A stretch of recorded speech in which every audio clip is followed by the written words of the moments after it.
We should have like intro music during the long, awkward silence. Salam, everyone. Okay, we have some people. Salam, salam. How's everyone doing this Saturday morning? Hello, everyone. Thank you guys for tuning in today. This is my brother, Patrick, who I decided to have join me. Some of you guys might have seen him on, was it last weekend's live? And I wanted to bring him back to just have another conversation with you guys. A lot of you have been sending in really great questions and topics. And it's been a lot to sort of go through. So we've just been trying to figure out the best way to take all of the different things that you guys want to talk about and you want to share, because this space ultimately is for and by you guys. I want this to be about your voices. I'm an Afghan living in America, so the whole point is to center this around Afghan voices, people especially that are living in Afghanistan and are hearing, stories from family members and friends, and I just want to be able to, give a platform for that. So what we decided to do is there are so many topics, and obviously the issue of Afghanistan is a very complicated one. And so literally we could talk about this for hours, really. So what we decided to do is break this down. So today we're really just going to talk about one main topic. And every week we're going to come back and do, kind of pick up on that and compound. So if you're at all interested, this will be something important to, sorry, I'm really bad at reading and talking apparently at the same time. This is going to be something important to kind of compound off of every week. So I hope you guys will tune in with us. Let me just see if there's anything. This is going to be hard trying to manage everything at the same time. Salam, everyone. Thank you guys for being here and for tuning in. So today, what I really wanted to talk about is, what's the topic? I see you. The topic today is going to really just be a broad overview of what's happened in Afghanistan starting from the 70s and kind of giving you some of the highlights of the turn of events that brought us to where we are today.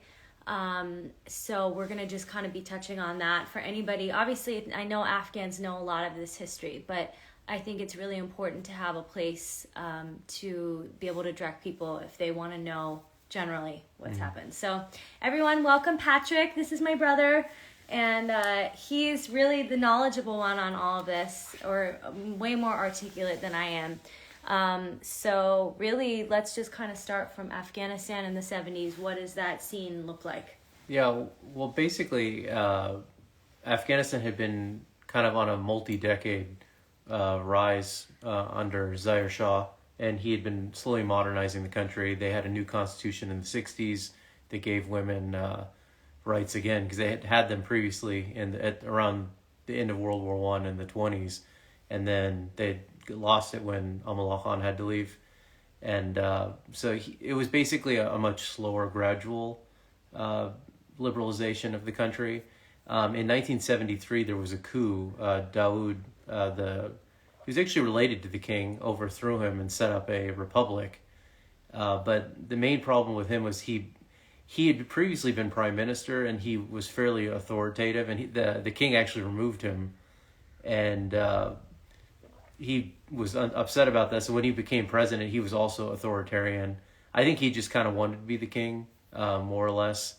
And he ran it like a top-down kind of situation. And because of that, a lot of people were upset. And the communists basically found kind of a way to find a way so they could be in power. Then Dawood gets overthrown. The communists take over. It's fairly bloody. They kill his whole family. And so the communists take over, and their control is relatively shaky too. While the communists were, open to women getting education, they were also an atheist government, which was a real problem for the majority of Afghans. So then they asked the Soviet Union to step in, and then that's when the Soviets come in. And it was basically overnight. They'd been beefing up infrastructure in Afghanistan since the 50s. The Salang Tunnel north of Kabul was built by the Soviets. Bagram Air Base, where America was based, was actually originally the main Soviet base. It was built so that they could airlift all their heavy equipment in. So it's not like some of this infrastructure has actually been reused by the Americans when we came in. A lot of the airports were built by the Soviets. And so like basically like our dad remembers it was, even though there were certain kind of things that had been planted over time, there was a very dramatic shift where it was like overnight there were tanks on every corner. He's Mm-hmm. like, I've never seen so many tanks. And this was when the Soviet Union came into Afghanistan. Mm-hmm. They had a curfew after a certain hour at nighttime. You weren't allowed to go outside. Literally, they walked by candlelight in their homes at nighttime because they weren't allowed to turn on lights or their house would be bombed. So a lot of Afghans probably tuning in remember, if you're old enough, you would remember this happening. So Soviet Union came in. Mm-hmm. My dad left in 79. That was really when it started getting bad. I think it was December of 79. Yeah, December 24th. Yeah, when the government was overthrown. Mm-hmm. And so then let's pick up from there. Yeah, so Jimmy Carter was the president during that.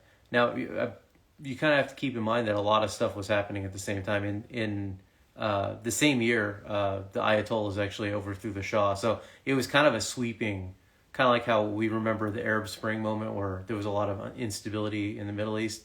That was also happening at the same time. There was issues at the border regions between Pakistan and India. There were problems in Bangladesh. There were problems in Iran, obviously, with the Ayatollah taking over. So there was actually a lot of stuff going on at the same time. Initially, Jimmy Carter didn't really want to get involved. He basically he boycotted the Olympics in Moscow in protest, and he had a kind of different approach to, a lot of people mention the fact that he didn't get involved, but typically the way Afghanistan's been handled by the United States is more hands off, because obviously you're in the middle of the Cold War, and none of the wars ever got hot where the main players were involved with each other. It was always kind of a proxy thing. So I know Reagan gets a lot of credit, but actually it was Congress specifically that they ran the war. And Charlie Wilson. Yeah. In that movie with Tom Hanks, they actually do a good job because the president didn't even know most of the time what was going on. So, and Charlie Wilson was a congressman from Texas that basically saw what was happening. He went to Afghanistan. He went and visited some of the refugee camps in Pakistan. And he was like, basically, these people, we need to get money in the right hands, or what they thought they were, attempting to do was to help with this problem. So then what happened? I think a lot of the trouble was that a lot of the intention was good. Obviously, the United States was looking for payback for the fact that the Soviets materially helped the communist Vietnamese, as well as the Chinese did. I think the problem was that they relied a lot on the ISI to handle how and funds were distributed. The ISI is like the CIA basically in Pakistan. Yeah, so it's their internal security intelligence agency. I think the problem was when you rely on somebody and you're not actually paying attention. Like the CIA they were giving money, they wanted to see how the money was being spent, but they were more results based, whereas the ISI was making its own deals. Because Afghanistan and Pakistan, while there are some ethnic ties as far as in like the northwest provinces where there's a lot of Pashto people there on both sides of the border, they actually have had a very contentious relationship because the fact that a lot of Afghans, specifically Pashto people, have a lot of trouble about the fact that the Durand line that separates the two countries was actually drawn by a British person at the end of one of the Anglo-Afghan wars as the border. And the border was actually supposed to revert back at some point.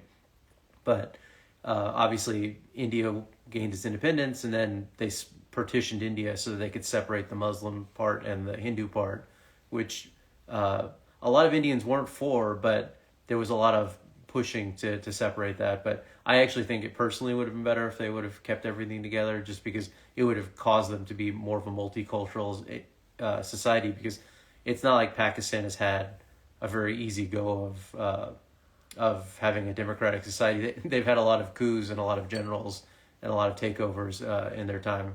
Okay, so anybody just jumping in real quick. So basically we're doing an overview of what's happened from Afghanistan, kind of talking about the 70s on. So Soviet Union comes to Afghanistan, invades. The U.S. starts to get involved indirectly through Pakistan. So we start sending arms through the ISI, which is the kind of CIA of Pakistan. So the U.S. was kind of like, we wanted to be involved, but we didn't really want like our face all over this. So this is now in the early 80s, right? Yes. And throughout the 80s. Which was important. Why? The Israelis and the Egyptians helped a lot with that, because we couldn't give them, I mean, up until the Stinger, we had to make sure that we only gave them stuff that it looked like they could capture. So Israel had just fought Egypt. So Israel had a huge contingent of Soviet-made weapons, and Egypt actually supplied a lot of munitions to Afghanistan. So it was a really complicated web of a lot of countries actually participating. The Chinese were involved. So basically, the ISI had realized that Afghanistan and Pakistan, because they hadn't had good relationship, Afghanistan and India have traditionally had pretty decent relations. So the ISI basically realized this was an opportunity to have influence inside of Afghanistan, because obviously it's not great for them to be between two countries that like each other, that have issues with them. So the ISI really made sure that they were, controlling the message, especially with all the fact that so many millions of Afghans had gone to Pakistan, and the kids were going to school So this is a key point. This is like super important. As war was happening throughout the 80s, there were all of these Afghans, like what you guys are seeing now in your communities. There are Afghan refugees. Every country is like, we're going to take 100,000, we're going to take 20,000 here, blah, blah, blah. Well, a lot of people went over the border to Pakistan. At this point, like the word Taliban the word existed in Arabic, but is it Arabic? Yeah. Yeah. I just want to make sure I'm always like saying the right stuff. So the word existed, but the organization of the Taliban didn't exist at this point. And so there were all these refugees that had gone over the border to Pakistan, refugee camps. You have orphan children, you have families that have been broken apart, you have people living in these like really harsh conditions. And basically they saw this as an opportunity to take these children and indoctrinate them with their ideology. So that was the madrasas, where these young boys went and were brainwashed with this like super radical form of Islam. I don't think anybody can even say this is Islam, because there's nothing about it that resembles the Islam that people know. And so these kids were brainwashed back in the 80s. And those are who actually became the Taliban. So it was a mix of Afghans and it was Pakistanis that were indoctrinating them. Yeah, so basically it was the Saudis obviously sent a lot of material. They were matching America's funds. But at the same time, in Saudi Arabia, a lot of the clerics and just a lot of the people were sending money. I mean, it was a lot of Muslim nations were sending money because it was a Muslim nation that was in aid. And there was a lot of money flowing in, but with the Saudi money specifically, they wanted to bring Wahhabism to Afghanistan. And the Pakistanis realized that Wahhabism is kind of a little specific to Arab needs, as far as like when they, in their culture, because when at the time Wahhabism was coming about, it was really difficult because you had a modernizing force, and they were kind of the ultra-conservative holdovers that they wanted to keep things the way it was. When it went to Afghanistan, the Pakistanis realized that wouldn't particularly work with Afghanistan. They also had incorporated Deobandism, which is also ultra-orthodox ideology, and they realized that because it's interestingly, it is scholastic, and they do have a lot of philosophical talks, but they typically are trying to frame everything in like, what does Islam allow for versus, just like a secular understanding of education. So they basically use that as a way of training a whole entire generation of kids that eventually go back to Afghanistan after the Soviets leave. And that's what literally Talib is, just it's student. So basically it's the movement of students. It's because it's a movement of people that left these madrasas, went back to Afghanistan. And it's really tricky because the fact that like Afghanistan was chaos after the communist government did fall, and it did get very ugly. I mean, it was very warlord set up. You could literally travel between towns and literally get held up because you've left one warlord's territory and then they want to tax. There were people being kidnapped. There were sex slaves boys, girls, adults.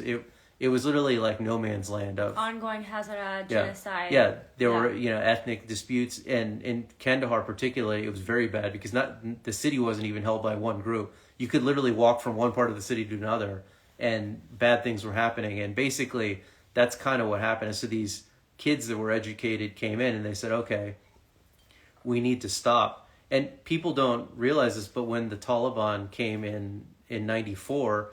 They actually took cities without actually fighting too. They literally just walked in. It wasn't like there was like a hard fought war and they had to take city by city. Most of the cities literally fell because the people were so fed up with, a 10-year Soviet occupation that was brutal, And then that's a huge 3 years of civil war. It's literally 13 years. I mean, literally whole people's lives had been set up as war. And just real quick, a quick point to that is like with war, like we see it as Americans, at least from my perspective, is like drone strikes and like you might hear about a roadside bomb or this thing or that. Like the war with the Soviets, especially if you're Afghan, like that was in my life one of the probably most brutal and harsh sort of kind of not my lifetime. This was right before I was born, but it was such so many casualties, the amount of landmines that were planted in the ground and children were maimed, the amount of people, if you look, I think it's 40% of the drone strikes that happened later were all children, but everybody was affected by this war. It spared no one, and especially during Soviet invasion, it was the conditions. I wish there was a better way to kind of touch on what the conditions were. It was especially in the winter months, and these guys were the toughest of warriors that I think I've ever seen, in a battle, basically.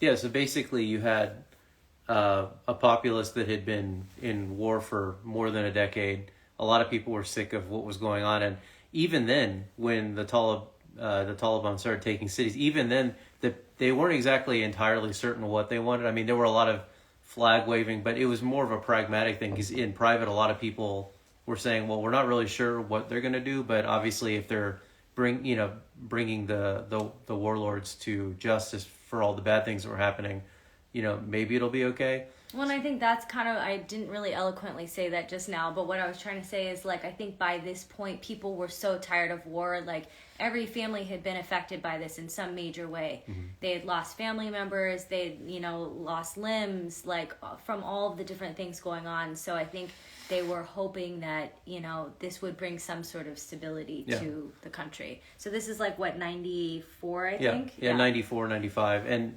that's basically when once they had taken some of the cities and they'd started bringing very draconian rules into effect. They started mandating women had to wear burqas and that they couldn't go out without a male family member. That's kind of when the government forces. So basically in Kabul they had tried to kind of make a coalition government of a bunch of the warlords, and basically at that point they ended up, it kind of split in half. So basically most of the ethnic groups, the Tajiks, the Hazara, the Uzbeks, all went to the Northern Alliance. They had a president, Burhan Rabbani, and Ahmad Shah Massoud was famously part of that group. And this is when the Mujahideen was born, right? No, so this was more when the split with the Taliban. So basically they, as they got pushed back, because there was fighting, obviously the fighting in Kabul was exceptionally bad. Most of the cities fell without any fighting, but that's kind of where the Northern Alliance became famous, is because the fact that they were able to kind of draw a line in northern Afghanistan. That was kind of the and they basically were able to hold the northern part of the country, and it was basically the Taliban weren't strong enough to break in, and the Northern Alliance didn't have the material to take back. So it was basically just kind of a stagnant war. The front would just move a little bit, but from 96 all the way till September 9th, nothing actually had changed there. September 9th, 2001.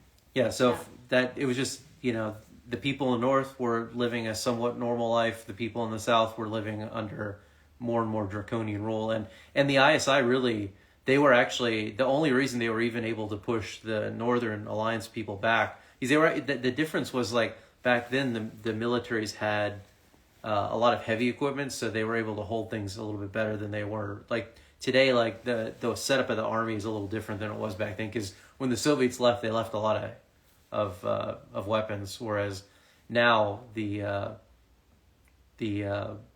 forces had fairly light stuff. It wasn't really quite the same setup. But even then, there was a lot of dispute because the Pakistanis were actually giving air support, but the Northern Alliance was better equipped, so they were able to hold back a lot of the fighting. So basically, the problem gets to the fact where Massoud is assassinated 2 days before September 9th, 2001. September 11th, yeah. So 2 days before, he's the leader of the Northern Resistance, and basically he's trying to warn America, saying that something is going to happen. There's going to be an attack on America, and he was killed. He was supposedly meeting with journalists, and they actually they had a bomb. And a lot of it had to do with the fact that Bin Laden specifically knew that if the United States was going to get involved, Massoud specifically would be a real problem for them, just because he was probably the most famous of the fighters during the Soviet occupation. Because he was a fairly there's actually a book that I'll post it when I get it. It's called Afghan Napoleon. It's a story about Ahmad Shah Massoud and kind of how he became famous in the Panjshir Valley specifically. But so we have like kind of this decade, I guess, from 94 to 2001. That's like Taliban, the rise of all this stuff really happening. And then September 11th happens. Really quick before we get too deep into like 2001 on, I'd love to talk about Bin Laden and just a little bit of his background, instead of just like bringing this character into the story. Like where does he kind of fall into that? Yeah, well, a lot's made of his help in the fighting the Soviets, but he actually came fairly late in the war. He also didn't actually participate in fighting. There were Arabs fighting in Afghanistan, but it was actually not as big of a number as I would think most people would think. It was under 5,000 probably, considering there was 150,000 Mujahideen being trained by ISI CIA money. It was actually a very small portion. They actually called themselves Arab Afghans, which is why there's a little confusion. Like when you hear about terrorism, there's a lot of people be like, oh, it'll be Afghan or Arab, because they're a little confused that some of the Arabs that fought because they were flying out of Afghanistan, it seemed that they were maybe Afghan. So that's why they've always had. They actually weren't Afghan. Yeah. I think none of the people on September 11th, none of them were actually Afghan. 9 of 11 or 12. Yeah, most of them were Saudi nationals. Yeah. So and that's kind of a big point. Is like I think a lot of Afghans are like they feel like we've gotten caught in the middle of somebody else's war, somebody else's problems, and it's brought the problem to the land of Afghanistan. But like a lot of what's happened has been a reaction to the international meddling and the kind of disaster and mess that other nations have made within the country. And then when you throw in all of that instability, then you have other factions within the country that are fighting each other. Nobody can get on the same page. And then you throw in, people thinking that they're doing this for religion and all this other stuff. And that's where things get really convoluted. But bringing it back to Bin Laden, one thing for me, just as somebody that was kind of wanting to know more information, I had no idea he lived in Miami. He had a whole life here. He was the son of one of the wealthiest families in Saudi Arabia. Talk a little bit more about his background, because I think it's important for people to understand it wasn't just this random guy that was oh, I hate America, death to the infidel, and he comes and blows up our buildings. Why did he hate America, and what was his involvement with the U.S. government prior to 9/11? Yeah, I mean, I think it's kind of a story of what happens when. So his father was very affluent. He built a huge construction company. They're obviously the family. They're among the richest families on the planet. I think it's kind of the same problem where you see the children of ultra rich people that don't really have much of anything that they need to do, and they just kind of go down a rabbit hole if they decide to pick up some books and they just fall into this because they don't have any direction in their life. They just fall into, he partied. He was in Beirut.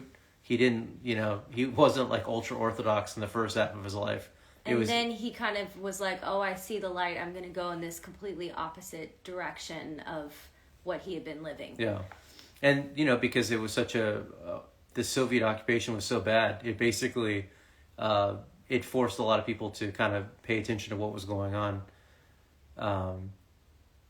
Definitely I saw Sarah. She said it's not just, it wasn't just the fact he was rich, but I think not having any direction and then trying to find a cause in something to put himself into.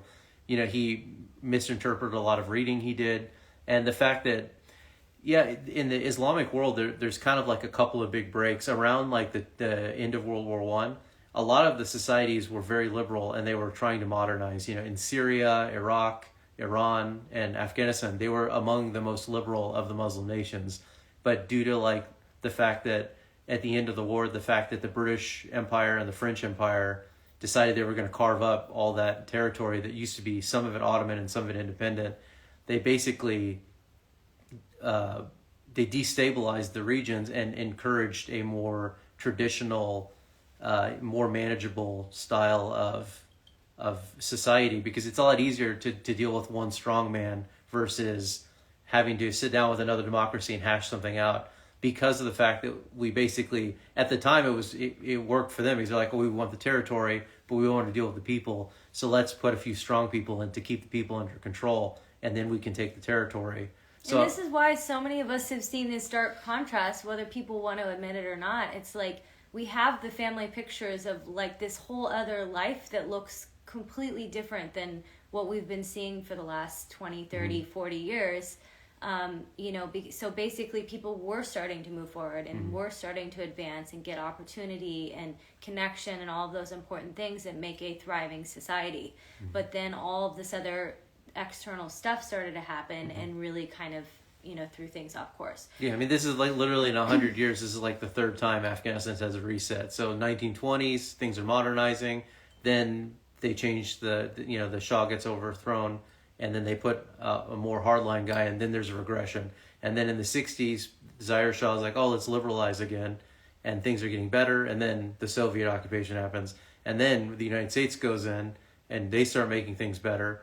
And, even with the problems that we had in our occupation and fighting, things were getting better. Girls got to go to school. Girls were participating in the government. And then we basically stepped out again. And then now we're allowing the same thing. So now, the Taliban are like, oh, we can't have any women ministers. I'm like, well, there were women ministers before and they were fine. Like, that's the problem, is they've had to reset their society. They're on their third reset in 100 years. Like, it's a lot of back and forth, which is not allowing to move forward. And just, like when you see the Taliban now, like it's been a month, they don't have a plan. They didn't really think about a plan when they were fighting.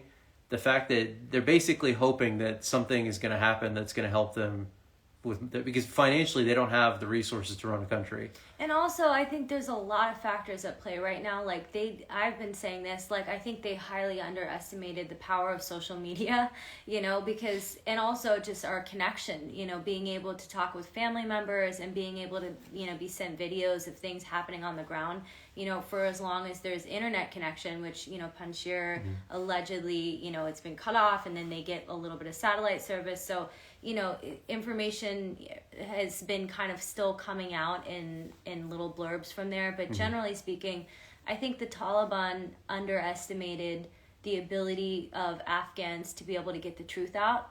And so that's why right now they're kind of scrambling. Also, you have all these different kind of subcategories of Taliban leadership that kind of, one might be way more extreme and one might be a little bit like more kind of modernized. And so you have all these people with a lack of leadership, a lack of direction, and they're not able to kind of get on the same page. And then you have these external forces saying, like, don't legitimize them. Why are we legitimizing them? And then you have these other, like, big media that are trying to legitimize them. They put Mullah Bardar on the Times 100 most influential list. By the way, there's a petition going around. If anybody wants to sign it, DM me. And so we're trying to get that taken down. But, so you have all these kind of things that they didn't account for. And so, you know, he's supposedly Mullah Bardar. We haven't seen him in how long? Like over. Yeah, it's been about 10 days. They released a letter that they said he wrote, and then they released a kind of difficult to hear audio clip from WhatsApp that said everything is fine. But obviously the Taliban can't be trusted. I mean, when Mullah Omar he'd been killed for almost 2 years when it was acknowledged that he actually was dead. So I wouldn't put too much stock in but there is clearly disagreement going on with the Taliban. Just the fact that it seems like the Haqqani faction is winning out, just with the fact that they want a more hardline government. It's just, mind you, guys, the Taliban are not like, it's not like it's like a political party where it's like, okay, you've got Republicans and Democrats and everyone follows the rules. It's literally a very loose confederation that's literally being held together by money from ISI as well as military aid, because if things start falling apart, like the Taliban literally fell apart very quickly when the United States got involved. It didn't take a lot of pushing to get them to break. So, you know, if people don't see that there's a future with the Taliban, a lot of the guys on the ground, they're not going to stick around. Like, it's not like it's some diehard, we're all in this together. And this is why I think this is such a critical time, because like a lot of the world has sort of like accepted, okay, these guys, the Taliban, are in. But I feel like as an Afghan and kind of being so like, you know, aware of everything going on daily, it's like hope is not lost yet. And like this thing could just as easily fall apart as it's come together. And the fact that there is such a lack of organization and structure going on, I think that the more, like, literally, if the world doesn't want to do anything, if they at least like don't legitimize this government, like the Haqqani faction that he was just talking about, he's literally been on the FBI's most wanted list. Yeah, 3 of them are actually with a $5 million bounty, and yet, like, as we were leaving the airport, we're working side by side with these terrorists. Like, it's so crazy to me. Like, the same guys that have been on our most wanted list we're now recognizing as a government. So it's important that we don't do that, because the harder we make it for them to organize, the, you know, worse off they're going to be. I mean, it's not, I mean, even that Mullah Bardar, he was literally in jail. The ISI had jailed him for about 8 years. And the Trump administration actually pushed for his release from prison, which is why he went to Qatar, and that's why he was there when the Trump administration decided to sit down with the Taliban. But I think it's really important. All of the ethnicities in Afghanistan, we need to make sure that everybody's watching out for everybody. I mean, the Hazara, specifically the Kuchis, also they're that, you know, the more tribal nomadic people in Afghanistan, they're very vulnerable to some of the ultra orthodox parts of the Taliban. I know Sarah mentioned that.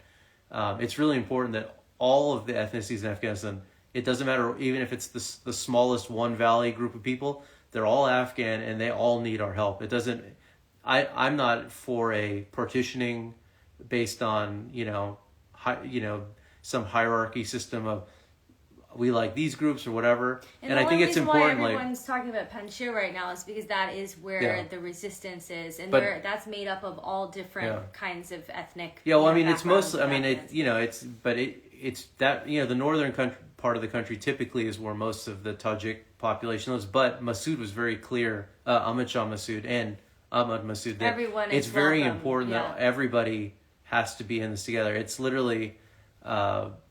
It's really important that, everybody, you can't really label all of one group bad. I mean, I'm sure that there's people, nobody really wants to live like this. I mean, nobody wants to live like it's the 7th century. We're not in the 7th century anymore. There's no reason to live like that. Yeah. It's just really important. Really quick, I wanted to get back to our little bit of a timeline of what we were laying out, just so that anybody watching gets the whole sense of the story. But I get one real quick thing that's important is kind of like this time where we're worried about making sure that we're not legitimizing the Taliban. They almost legitimized themselves last time, and this is where it's going to be really important. So when the Taliban did come into power, last time, they actually had started trying to get corporations to come in to do mineral extraction, and they actually were talking about building a pipeline through the country. And the Taliban then, this was in the 90s? Yeah, this was in the 90s. The Taliban then and now, they don't have enough money to run a country. They had enough money to run an insurgency, but that's a lot cheaper than actually running a country. And it's really important to pay attention to the fact that the Haqqani network, they literally put their main guy, that's Shuraddin Haqqani. He's the Minister of Interior, which is literally in charge of all of the material wealth in Afghanistan, all the mineral deposits and everything. And the fact that the Chinese are literally waiting there's trillions of dollars to basically come in and extract, resources. That's how they're going to maintain power. So we need to make sure that we point out the fact that we need to get all of, because we don't need them. If they get money, it's going to be a lot harder to separate, them from the country. If we can keep the pressure on to keep, you can let food in, obviously, because they're not going to be able to have enough food. But it really needs to be important that the UN is giving the food out. Making sure that everyone realizes that the UN has to hand out. Don't give it to the Taliban to give out, because they're not. They didn't give out all the aid last time that when they tried to give aid. It has to be given out by the UN. And realistically, the governments of the world need to decide, because this is not just a mess for the United States alone. Like, a lot of countries participate in this. It's really important to make sure that we actually support the rebels so that they can actually have a actual representative government with elections. Obviously there'll have to be a transitional government, but there are people willing to fight in Afghanistan, not just one ethnic group. There's a lot of people in a lot of ethnic groups wanting to fight. The fact that there's protests even in the Pashto dominant areas of the country tells you that, look, there's a lot of people there that don't want this style of life. But we definitely need to make sure that material aid is going to the people in Panjshir, because clearly they're wanting to fight. There's also, I'd heard the Hazara, where there was some fighting in different parts of the country. It's really just important that we get aid to these people so that they can, they can actually put a country together with Afghans, and Afghans deciding the future of Afghanistan, not outside forces. We don't need any of the neighboring countries involved. Like, let Afghans sit down at the table and figure out what they want. And it would be, and it would be something to consider to see if the UN would even have, safe zones so people can go at least for medical care, because the whole medical system won't be able to stand on its own, just because the Taliban are essentially, they basically ask for security shakedown money, and they sell drugs. I mean, you can't run a country off of that kind of revenue.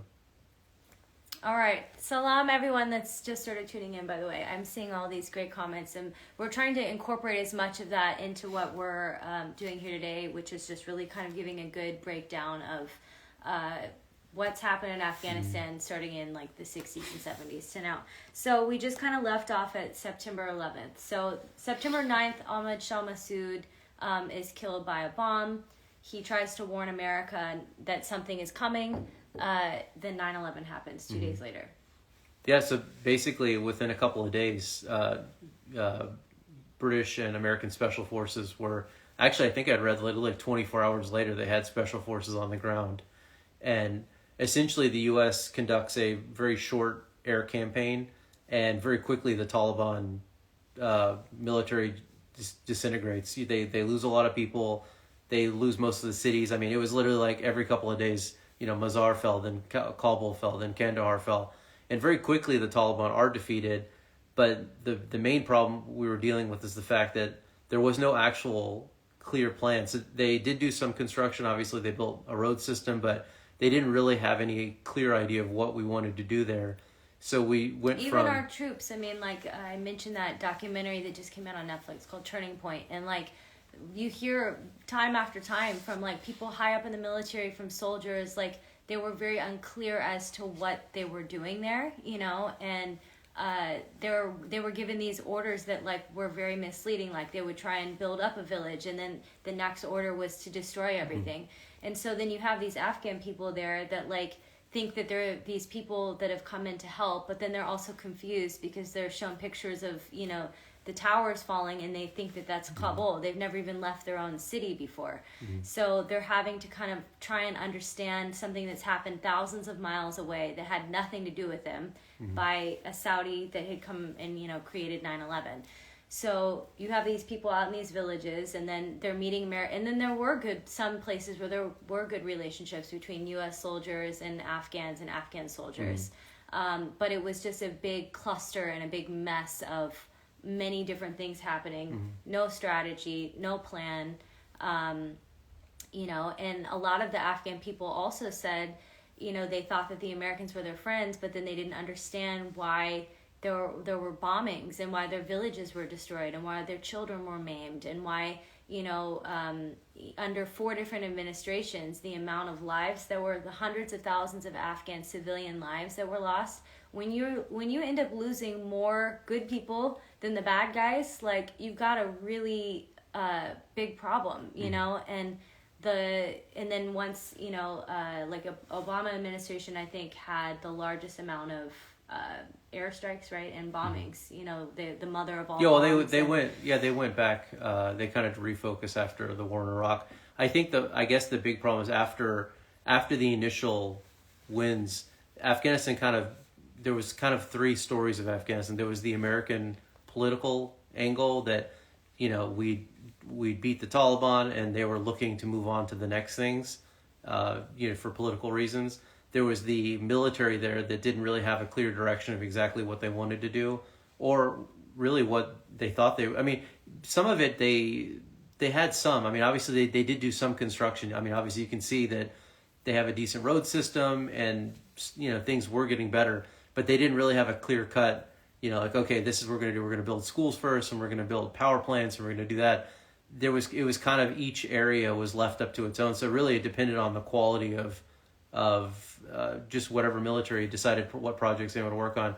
The special investigator general for Afghanistan, he actually released a really good report, and he kind of just lays out, like, these were all the things money was spent on, and he points out which ones were good and which ones were bad, and you can kind of see that there was no, like, clear, other than building a road system just for logistics for our own military to move around, there really wasn't really much of a plan. And then, you know, you've got a lot of political considerations and who was going to be the first president. I think a lot of trouble happened in Bonn when they were choosing a leader.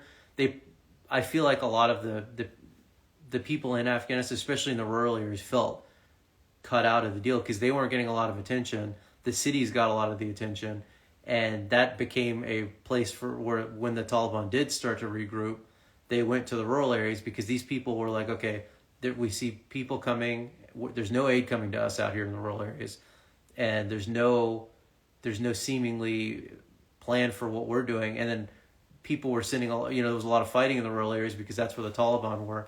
So it's not super surprising that it's not like the Taliban like reinvaded Afghanistan. They were literally just outside of the cities. I mean, they had made huge gains in the countryside and a lot of the rural districts. And, you know, after 20 years of fighting, especially since the fact that the Afghan army took over lead combat operations in 2014, it's not like they weren't fighting. They literally took almost 70,000 losses in combat. It's just that without American support and the fact that America disabled a lot of the gear, and they hadn't been, you know, when we'd made that deal with the Taliban at the end of the year in 2020, we pulled up most of our combat support units out. So they didn't have any air support because the Afghan Air Force wasn't large enough to do anything. They had literally 17 cargo aircraft.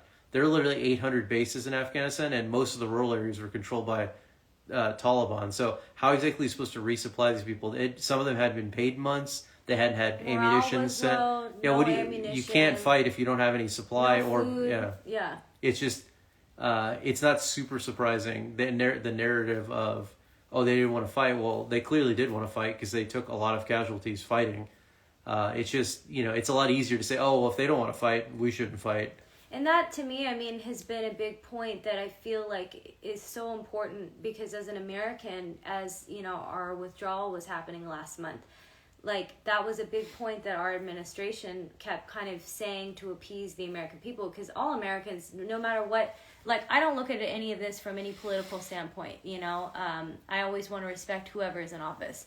But I will say, you know, I think everybody was kind of like a little shocked and surprised by the way everything went down, and the fact that we left things in such a mess, you know, was pretty unbelievable. So let's talk a little bit about that. Yeah, it definitely, this wasn't they conquered. They literally just walked into the cities and were like, well, it's ours now. This was a structured withdrawal on the America side, and just an abandonment of well, and that's the Afghan thing. It's government. like all of us Afghans, we have all the videos of of Afghan military, like people that were like, I want to fight. Why are you making me put my weapons down? So I really think that this is a very dangerous narrative. That the U.S. government is pushing. If Afghans don't want to fight, how do you expect us to? And that literally is just not true. Again, go watch Turning Point, the documentary. I think episode 5 really touches on it's a 5-part series, and the 5th episode really touches on the Afghan military. And so this whole like illusion that we have been fed that Afghans didn't want to fight. So why do you expect us to be there to excuse our actions of the way we left and the mess that we left behind is just simply not true. Yeah, and if it looks like the European Union's going to be recognizing the National Resistance Front in Panjshir, the fact is, if we can keep the Western countries from acknowledging the Taliban as a legitimate government, it's really isolating them, because fundamentally Russia and China are not interested in a lot of fighting. China, they don't really get involved in areas until there's like a strongman that can keep stuff tight under control so they could do their resource extraction. They don't like getting involved in that. Russia's not happy about the Haqqani people, because Russia's had its own problems with terrorism in its country, with Chechnya specifically. Obviously, they handle things with a heavy hand.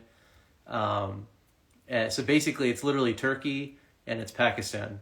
And even Iran is not happy. The fact that there was protests in Iran and the Ayatollahs there were saying basically, hey, this is not, you can't just top down impose who the thing is. They were even calling for elections. So it's basically Pakistan and Turkey at this point. They can't do it on their own, and that's partly why Pakistan, even to begin with, has fallen into the Chinese sphere of influence, because they have been isolated from a lot of stuff, and we need to put more pressure on them, because the Chinese are not going to, fundamentally, they're there to get value for their people, and they don't care about anything else. So if we can put more pressure on Pakistan, they're going to find that that's not a particularly advantageous thing for themselves, and they need to change. I mean, Pakistan needs to own up to the fact that a lot of this is their fault. I mean, the ISI has been for decades meddling with this and pushing this whole extremist idea. And there was videos of a lady in Pakistan. They were interviewing, and she's like, "Oh, I support the Taliban in Afghanistan." And then the guy asked her, "Do you want this here?" And no, she didn't want it. I was like, "Well, what are you getting involved over there? You're not even from that country, and they don't want it. So why is it okay for you to do that?" But that's the kind of thing we need more people to see, that so they can realize that the only reason Pakistan's even remotely connected with America is because they have nuclear weapons. We're trying to tamper their the bad parts of what's going on in that government, because there's really two governments in Pakistan. There's a very weak civilian government, and then there's the ISI, who, depending on, even if the government keeps changing, the ISI people are actually in control. The military is in control. I mean, it's not surprising. If you look back, most of the leaders of Pakistan were generals. When America went into Afghanistan, it was General Musharraf. Back in the Soviet occupation, it was General Zia. They have a very weak government, so they have these weapons that we don't want falling in hands. So that's mostly why America's our been there. motivation. Yeah. So it's like when the truth is coming out and all of us are on social media sharing all of this, it's like completely a different narrative and a different storyline than what I believe we're being fed in the media and by the U.S. government, unfortunately. Obviously this goes back over four different administrations, but they all, at the end of the day, have really made a mess of things. So, I think right now, we kind of covered pretty much everything, generally like the highlights. I think right now the biggest thing is, how we move forward. I think that might be a good kind of stopping point for today, so that we don't overwhelm you guys with so much information. But I do think, in moving forward in the next couple weeks, we're going to jump on, do some more of these. We want to kind of talk about next, probably a little bit more in depth of the U.S. withdrawal, what's kind of transpired in the last month, like where the Taliban are at, talk about the northern resistance, and getting support to them, not legitimizing Taliban. So those are kind of some things we'll be talking about, you know, and then obviously I think our last live, a lot of you guys did see this. I am going to post on my page, so anybody that misses it, but you know, we can also talk about other things too. Protesting. Yeah, just keep sending questions in. Keep sending your questions. I've been compiling all of them, and we want to get to everything. Yeah. We can do some more just pure Q&As also, so we can get everything in. There were a lot of great questions. One thing I definitely want to talk about that somebody brought to my attention is like our ancient artifacts from a World Heritage standpoint. You know, Bamyan, the largest Buddha statue in the world, was destroyed under the Taliban back in, like, I think early 2000s. Was it early 2000s? Yeah. You know, and they've continued to destroy. Yeah. Oh, in the 90s. I think it was 99. Okay, somewhere around that time point. I was in middle school at the time. Yeah. Yeah. So, you know, there's a lot of things at play, but we're gonna definitely do some more videos. I hope that this was really informative for you guys.